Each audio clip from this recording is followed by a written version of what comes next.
think Marcus Smith, the creative director, and I were both here for Resistance 1. A lot of the team was here for Resistance 1. We wanted to make a game where we allowed the player to choose the way they play the game, and absolutely the best way to do that is having all your weapons at your disposal. I just think we just started feeling more comfortable with the idea of, like, we can be our own game. We don't have to do what every other military shooter is doing right now.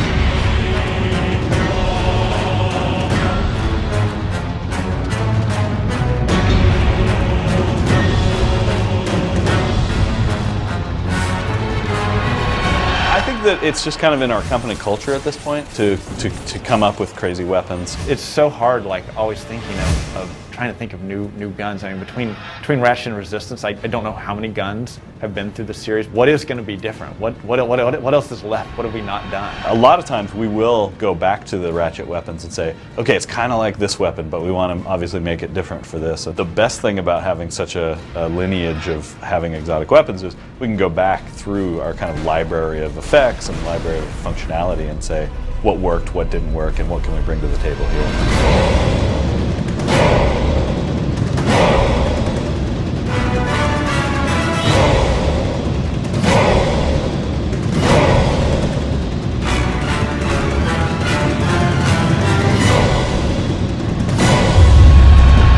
The reason that we really went with the upgrade system was in Ratchet 2 you had a lot of different weapons, and we discovered that people would tend to kind of have their favorite and just go with it. And what the upgrade system did on a gameplay side was you kind of wanted to experience all the different weapons because you wanted to upgrade them as you went along. So by doing that you learned how good and what the advantages and disadvantages of each weapon were. That was what we brought to the table in R3, was how do we capture that? So we've kind of done it in our own unique way.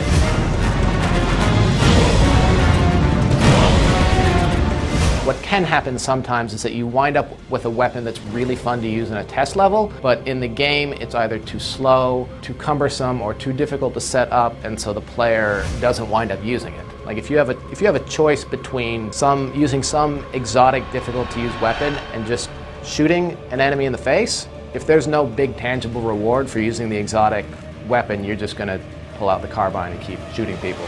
Programmers and animators and effects guys really stepped up and went from taking these things that when we were prototyping them, they felt okay, but you weren't getting that visceral feedback, and they look fantastic now. They feel fantastic, they're fun to use, and they feel so different from what is in any other game.